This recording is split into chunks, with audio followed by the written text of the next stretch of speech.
así como en las carreras de Ingeniería en Sistemas Computacionales e Ingeniería en Tecnologías de la Información y Telecomunicaciones. En el año 2009 fue asesora del proyecto de creatividad Intérprete de Señas, el cual también participó en el concurso de Microsoft Imagine Cup 2010 en la Ciudad de México, donde obtuvo el premio Papalote Museo del Niño.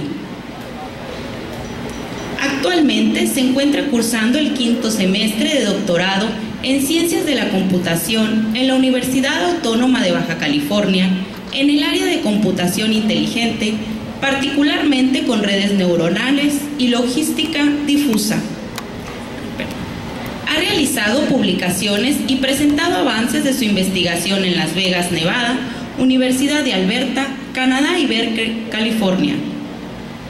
En estos momentos cedo el escenario a la maestra en Ciencias, Gabriela Elizabeth Martínez Mendívil. Brindémosle un fuerte aplauso de bienvenida.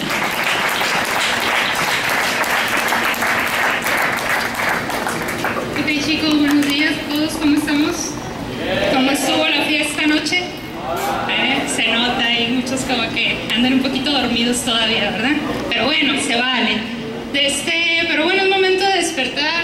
Primero que nada, muchos ya lo hemos iniciado así las conferencias, agradecemos por estar aquí, particularmente yo que me hayan invitado después de 12 años de haber egresado de esta institución.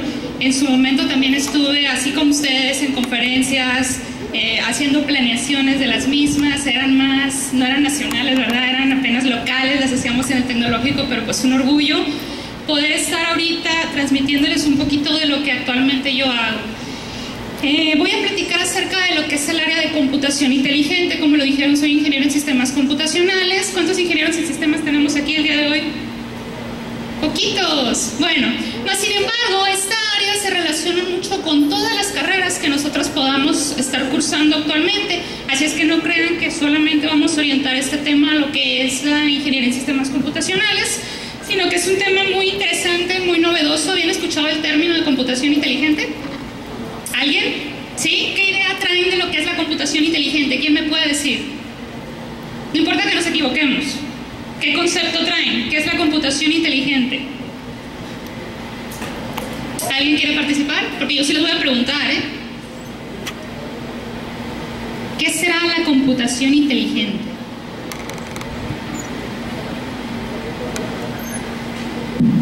Pues supongo que es sobre la automatización, algo así. Automatización. Robótica. Robótica, dice su compañero. ¿Alguien más? Computación inteligente. Bueno, automatización, ayer se estuvo hablando un poquito en conferencias acerca de automatización de procesos, robótica. ¿Qué más? ¿Qué concepto traen? ¿Alguien más que quiera participar? Ahí sí ven al vecino dormido, péguenle un codazo para que levante la mano y despierte. Yo, sistemas lógicos automatizados. Sistemas lógicos automatizados. Bueno, tenemos una leve idea por ahí. Entonces comencemos. Pues, ¿qué es la computación inteligente? Primero que nada, cuando surgió la computación, pues toda la gente estaba motivada, emocionada por el hecho de que podían realizar procesamientos de información por medio de sistemas automatizados. Es decir, cuando surge la computación, ¿cuáles eran los problemas que se abordaban en ese momento? Bueno, pues posiblemente dar solución de, por ejemplo, procesar nóminas, juegos para que las personas pudieran interactuar con la máquina y que ésta les ganara. Por ahí los primeros acercamientos que se tienen acerca de lo que es la computación inteligente son los sistemas expertos. ¿Alguien ha escuchado lo que es un sistema experto? ¿Tiene idea de lo que es? Ingenieros en sistemas deben de saber por ahí. ¿Qué será un sistema experto? ¿Quién me dice? Allá atrás están queriendo participar. ¿Nadie? ¿No han llevado esa área? ¿Han escuchado ese término, sistemas expertos? ¿Sí? Los profes también pueden participar, ¿eh? Allá atrás.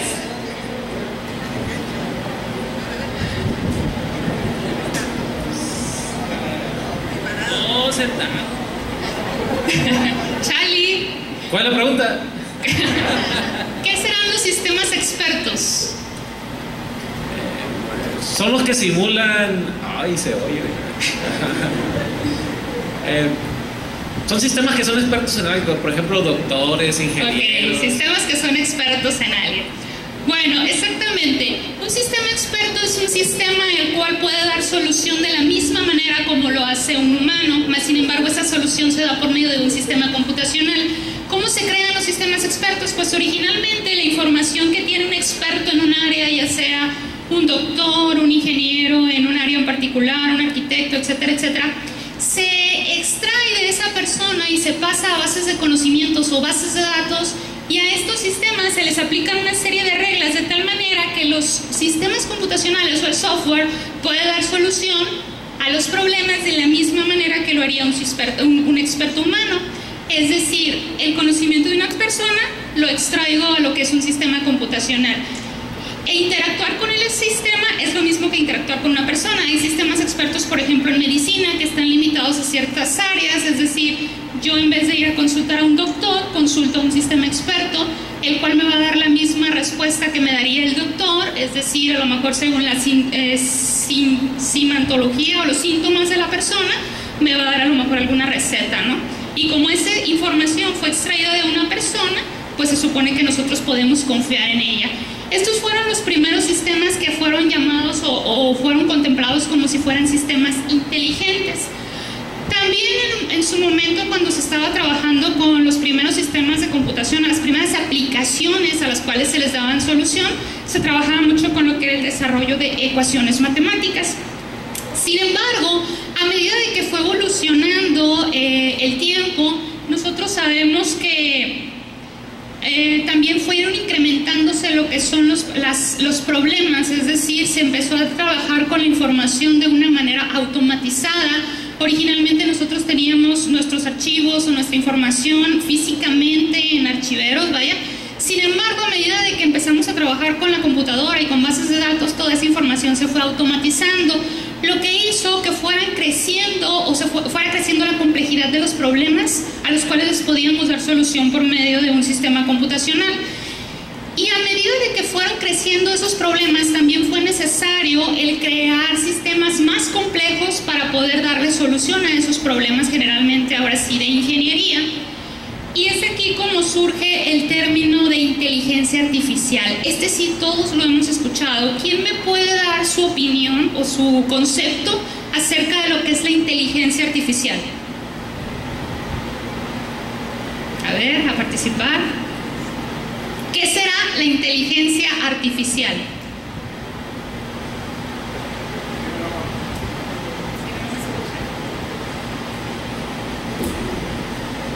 Bueno, la inteligencia artificial, bueno, yo la veo mucho en los videojuegos, cuando está persiguiendo un personaje, algo así que está programado por alguien. Ajá, eso es una de las áreas de la inteligencia artificial, ese es su compañero, videojuegos. ¿Quién más? ¿Quién me puede dar un concepto acerca de lo que es la inteligencia artificial? No importa que nos equivoquemos.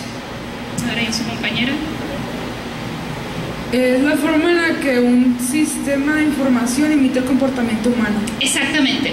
La inteligencia artificial lo que pretende es crear sistemas los cuales puedan imitar lo que es el comportamiento humano. Es decir, crear sistemas los cuales respondan de la misma manera como lo haría el humano. ¿Alguien sabe quién fue Alan Turing? ¿O recuerdan la famosa prueba de Turing, que este año fue un boom en las redes sociales, que porque ya se había cumplido la prueba de Turing? ¿Alguien sabe? ¿No? Ok. Alan Turing fue un personaje muy importante dentro de lo que es el área de la informática, que en los años de 1900, creo que 30 por ahí, todavía no surgían lo que eran las primeras computadoras, pero él fue también como padre de lo que es la computación. Dijo que iba a existir lo que es inteligencia artificial cuando nosotros como humanos pudiéramos interactuar con un sistema computacional o una computadora sin darnos cuenta de que estamos platicando o manteniendo una interacción con una computadora. Sabemos actualmente que hay muchas aproximaciones acerca de lo que es la inteligencia artificial. El área así como que donde más la podemos visualizar es en robótica. Por ejemplo, actualmente nosotros hemos visto muchos robots a los cuales les llaman inteligentes. ¿Por qué? Porque dentro de su área de aplicación son muy buenos o son expertos en esa área. Más sin embargo, si nosotros sacamos a esa entidad, a ese software en combinación con hardware, de esa área de aplicación, pues prácticamente ya no va a saber qué hacer. ¿Qué tipo de robots han escuchado en lo que es de literatura o han visto en noticias? ¿Quién me dice? Tenemos por ahí el robot de Honda, ¿no? Que imita lo que son los movimientos del humano, ¿sí? inclusive hay algunos que bailan. ¿Qué más? ¿Qué más han escuchado de robótica? ¿Nadie? ¿No ven noticias? ¿No? Hay que estar al día con la tecnología. Ok, existen también, por ejemplo, robots los cuales podemos tener en nuestras casas. Por ejemplo, en China, por allá tienen robots los cuales hacen el aseo de las casas. Perfecto, las mujeres queremos todos uno de esos en casa, ¿verdad? Hay robots niñera, inclusive, de tal forma que los padres se van a trabajar, dejan a los pequeños con lo que es el robot, tienen una cámara que los están monitoreando constantemente. Hay robots los cuales son muy buenos en su área. Pero ¿qué pasa si, por ejemplo, nosotros queremos poner a un robot que se dedica a las limpiezas del hogar a entablar una conversación con un ingeniero? Pues no vas a saber qué hacer, ¿verdad? ¿Por qué? Porque esas aproximaciones que se tienen de la inteligencia artificial son eso, aproximaciones en áreas muy cerradas, para que nosotros podamos dotar a un elemento con mucha información o mucho conocimiento. Necesitamos extraer ese conocimiento e información de las personas y poder transmitírselo a esa entidad. Pero, ¿qué desventajas podemos tener actualmente con eso? Bueno, una de ellas es el procesamiento. Para que el robot pueda interactuar con lo que es una persona y pueda responder en tiempo real, necesitamos procesamiento en tiempo real. Entonces es una de las limitantes. Necesitamos sistemas que sean mucho más rápidos o más veloces en procesamiento y que puedan tomar decisiones más acertadas de la misma forma como lo haría el humano. Pero si a ciencia cierta todavía el humano no se termina de descubrir, no se termina de conocer cómo trabaja internamente en ciertas áreas, pues difícilmente lo podemos transmitir todavía a lo que es la robótica. Es decir, ahorita se tienen aproximaciones o acercamientos acerca de lo que es inteligencia artificial en ciertas áreas, pero todavía no se logra construir un sistema que sea real o totalmente inteligente. Es decir, nosotros como personas podemos interactuar con alguien, a lo mejor nos preguntan acerca de física, yo no soy físico, pero puedo dar una solución. A lo mejor me preguntan algo de contabilidad, pues puedo dar una solución, pero si a un sistema le preguntas acerca de un área en la cual no tiene información o conocimiento, difícilmente te va a poder dar lo que es una solución. Mas, sin embargo, eso es lo que se pretende con lo que es la inteligencia artificial. De tal manera que a partir de que evoluciona el tiempo y la información nosotros la preprocesamos o la pasamos a sistemas computacionales, aunado a lo que es el uso de tecnologías que han ido evolucionando dramáticamente desde que se inventó la computadora hasta la actualidad, pues nos vemos en la necesidad de crear lo que son sistemas más complejos para poder darle solución. Mas, sin embargo, la área que les dije ahorita de robótica es solamente una un pequeño ejemplo de todo lo que se puede hacer en esta área de inteligencia artificial o computación inteligente.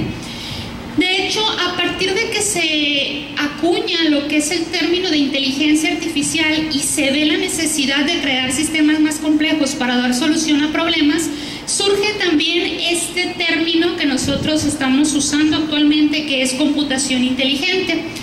Podemos diferenciarlo de lo que es la inteligencia artificial por el hecho de que la inteligencia artificial crea soluciones basándose en métodos tradicionales, métodos matemáticos, métodos probabilísticos, mas sin embargo la computación inteligente ya no se basa en los métodos tradicionales que nosotros podemos utilizar, sino que ya se basa en otras metodologías, las cuales están basadas en comportamientos humanos o evolutivos, ¿sí? Esa es la gran diferencia. Y quiero hacer hincapié en esta parte. Bueno, por ejemplo, cuando yo estaba con ustedes de estudiante, yo decía, por ejemplo, ¿para qué me va a servir a mí la probabilidad? ¿O para qué me dan a mí contabilidad si yo no voy a ser contadora? ¿Sí? Entonces, a medida de que nosotros ampliamos nuestro panorama, nos damos cuenta de que todas esas áreas tienen una relación muy importante con el resto de las aplicaciones que nosotros podemos hacer a lo largo de nuestra vida. Cuando me presentaron, les comentaron que estuve participando en lo que es un verano científico.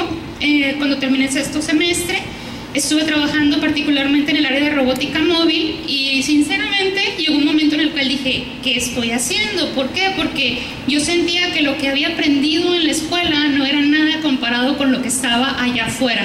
Y ahí fue cuando yo empecé a ver, por ejemplo, la importancia de la probabilidad y estadística. ¿Por qué? Porque en la escuela a veces solamente resolvemos problemas relativamente muy sencillos que no se acercan con los problemas que nosotros podemos usar en la realidad. Sin embargo, me di cuenta que usaban probabilidad y estadística para combinar información proveniente de sensores para darle movimiento a lo que es un robot. ¿Sí? Cuando nosotros en la escuela, pues simplemente decíamos, ¿cuál es la probabilidad de que al tirar un dado caiga un 1, por ejemplo? ¿Sí? Entonces, nosotros como estudiantes tenemos que empezar también a ver la relación que existe de una materia con el resto de las materias o con las aplicaciones que a mí me gustaría desarrollar. De tal manera que, retomando el tema, decíamos que la computación inteligente se basa en áreas de métodos no tradicionales, es decir, hace uso de ellos en algunas ocasiones, mas sin embargo el comportamiento en este caso está basado en lo que es el área de redes neuronales, algoritmos evolutivos y lógica difusa. ¿Han escuchado estos conceptos? Más o menos, algunas personas por ahí. Redes neuronales, ¿a qué se referirá?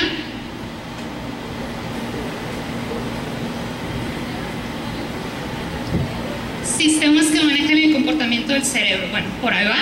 Algoritmos evolutivos, todos evolucionamos de una manera u otra, ¿verdad? Lógica difusa, lógica tradicional, cero. Exactamente. Ahorita lo vamos a detallar. Bueno, para adentrarnos primero a esos temas, nosotros necesitamos saber cómo procesamos nosotros la información, a diferencia de cómo procesa la computadora. Nosotros, por ejemplo, podemos decir, las computadoras son inteligentes. No es cierto, las computadoras son máquinas tontas. Nosotros somos las personas inteligentes que programamos esas computadoras para que ellas puedan dar una solución. Son máquinas muy veloces que nos ganan al momento de hacer un preprocesamiento y dar lo que es una solución.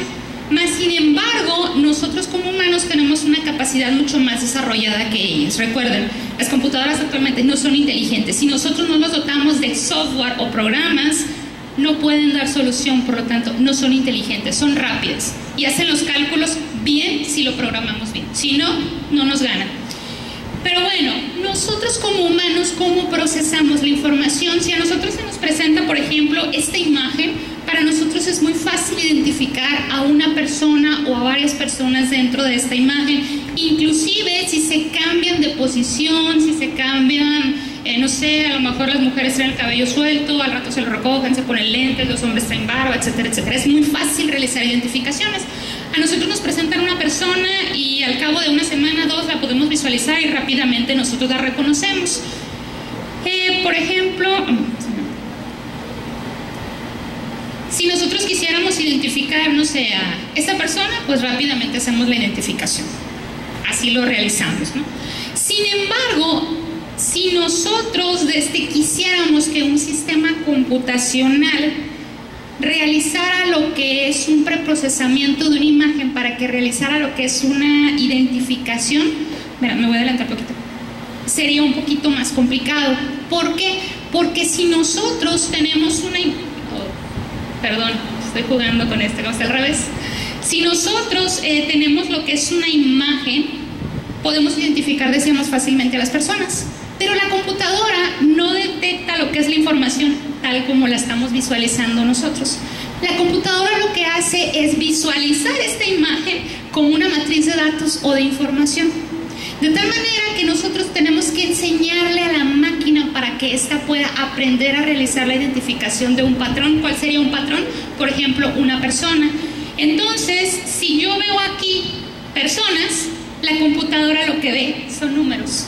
Obviamente, entre más grande sea la imagen que nosotros tenemos, más grande va a ser nuestra matriz de datos o de información.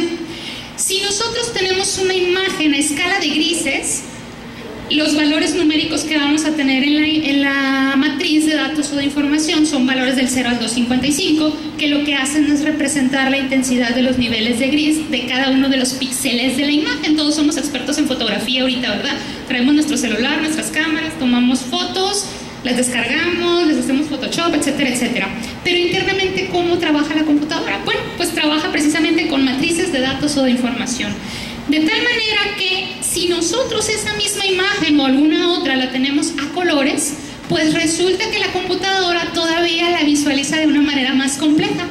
Es decir, ya no trabaja con una sola matriz de datos, sino que trabaja con una matriz de 3 dimensiones y cada una de las dimensiones representa las diferentes intensidades de los colores. Sabemos que los colores primarios son el RGB, rojo, azul y verde, de tal manera que si le damos a la computadora imágenes a colores, ya no estamos trabajando con una, sino estamos trabajando con 3 dimensiones.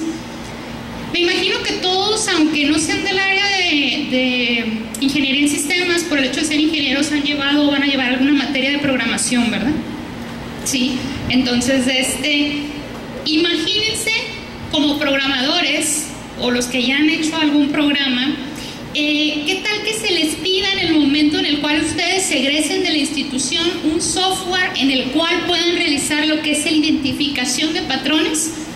Por ejemplo, vamos a suponer que los contrata una compañía la cual necesita lo que es un software para que las personas al momento de querer accesar a cierta área les hagan algún reconocimiento biométrico, es decir, que digan alguna palabra para lo que es identificación de voz, o que al llegar a esa área a la cual quieran accesar se les tome una fotografía para hacer la identificación o reconocimiento de rostro, o por ejemplo lo que es la huella digital. Actualmente muchas empresas, o no sé si en el tecnológico tengan lo que es el chequeo de la huella, es decir, para identificar que la persona fue a trabajar, pues tiene que poner su huella digital en un sistema.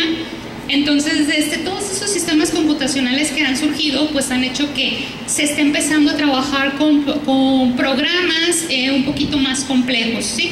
Pero, por ejemplo, si retomamos el caso de una imagen, porque, por ejemplo, el de huella ya lo han hecho en algunas aplicaciones, me imagino. Si retomamos el caso de una imagen donde queremos que se reconozca lo que es el rostro de una persona, pues necesitamos que el sistema tenga una base de conocimiento o base de información acerca de la persona que quiere reconocer. De tal forma que si nosotros llegamos y hacemos el reconocimiento de la persona, las imágenes que tenga el sistema, decíamos, van a ser matrices de datos o de información, valores numéricos. Pero si la persona al siguiente día llega con lentes o un hombre se quitó la barba, esa matriz ya no va a coincidir. ¿Estamos de acuerdo? Entonces, ¿cómo hacer o crear sistemas que realmente sean inteligentes, que reconozcan realmente un patrón de comportamiento dentro de la información, sin necesidad a lo mejor de aplicar, no sé, mediciones matemáticas, medir la distancia entre los ojos, con respecto a la nariz, la boca, etcétera, etcétera? Es ahí cuando surgen sistemas un poquito más complejos y es aquí donde entra una gran área que es la computación inteligente. Por ejemplo, particularmente yo imparto una materia de visión artificial, que es donde estamos trabajando con lo que es imágenes y tratamos de extraer características de las imágenes. Yo les doy como 3 días a mis alumnos para que me hagan este procesamiento, la identificación o etiquetado de objetos. Esta es una práctica donde se les da una imagen de la mano, inclusive ellos pueden tomar su propia imagen de lo que es la mano, y al final, por medio de cálculos, lo que tienen que hacer es etiquetarme, separarme lo que son los 5 dedos dentro de la imagen y aparte ponerle un color a cada uno de los dedos. Otra práctica que nosotros realizamos es, por ejemplo, el hecho de que en una figura donde tengo llaves y monedas, me separe o me etiquete cuáles son las llaves, cuáles son las monedas, de tal forma que al final el software me dice: tienes tantas llaves, tienes tantas monedas. ¿Sí? Estas son algunas de las aplicaciones que actualmente realizamos en una de las materias, que es parte del preprocesamiento de imágenes o el trabajar con esas matrices de datos o de información para que la computadora pueda ser capaz de reconocer objetos dentro de lo que es una imagen. Ya vimos esta. Ok, entonces, perdón, está al revés el...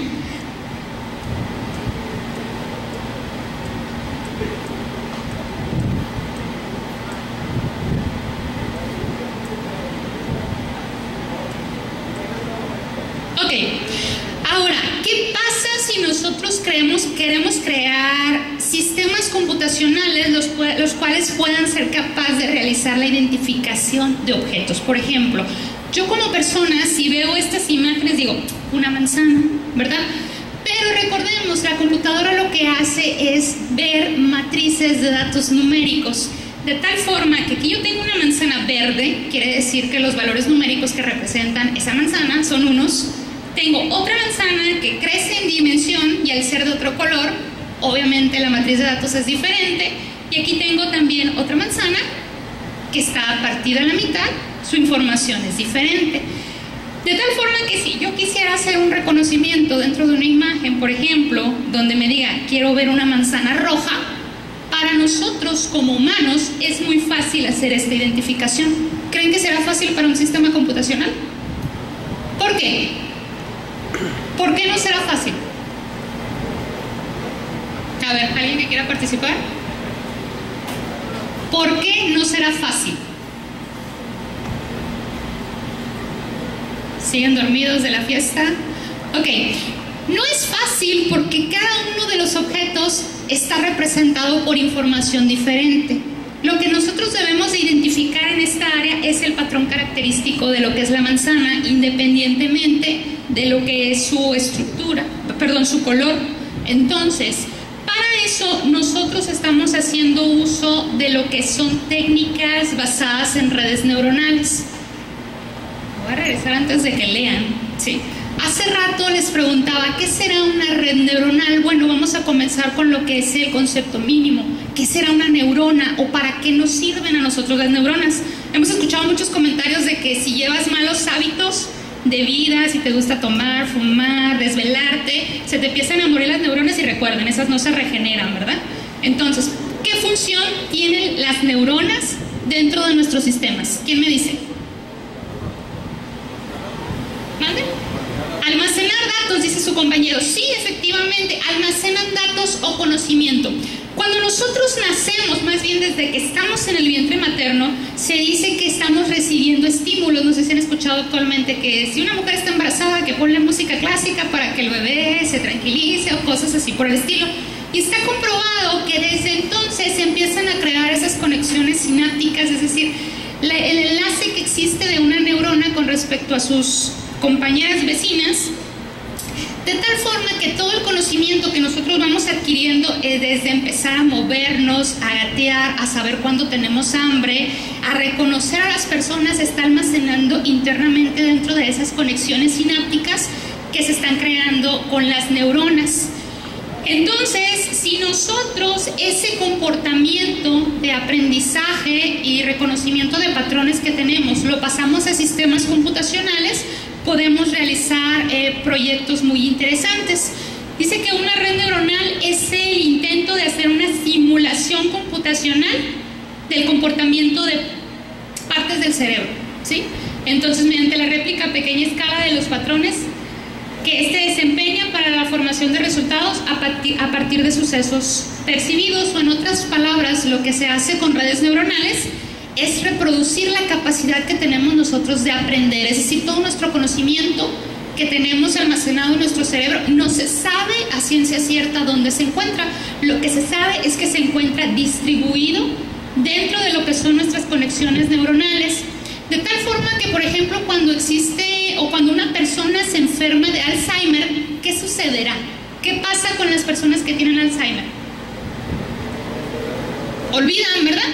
¿Qué es lo que pasa? Se pierden lo que son esas conexiones sinápticas. Pero resulta que esas personas en ocasiones tienen momentos de lucidez, vuelven a recordar, es decir, internamente el cerebro se está reestructurando para crear conexiones y poder entonces seguir teniendo lo que es ese conocimiento.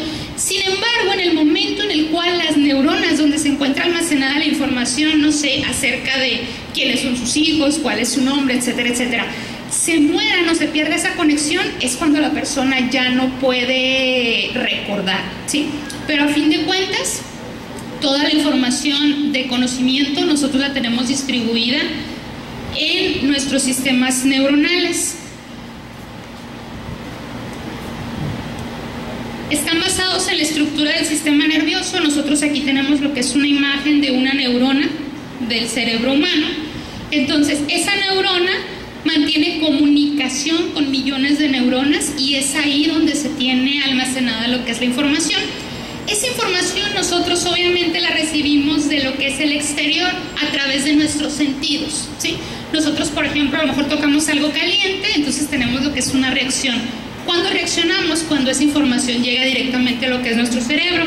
Entonces, a partir de las neuronas biológicas, que están a grandes rasgos, porque ya biológicamente se han hecho muchos descubrimientos internos de la neurona que todavía no se han pasado a sistemas computacionales, De este podemos identificar lo que es el cuerpo de la neurona o soma, lo que son las dendritas, que son pequeñas ramificaciones que permiten que se puedan comunicar con otras neuronas, y lo que es el axón, que es el que permite que una neurona se pueda comunicar con más. Entonces, en base a esta neurona natural, se crearon lo que son simulaciones de neuronas artificiales. ¿Qué significa? Bueno,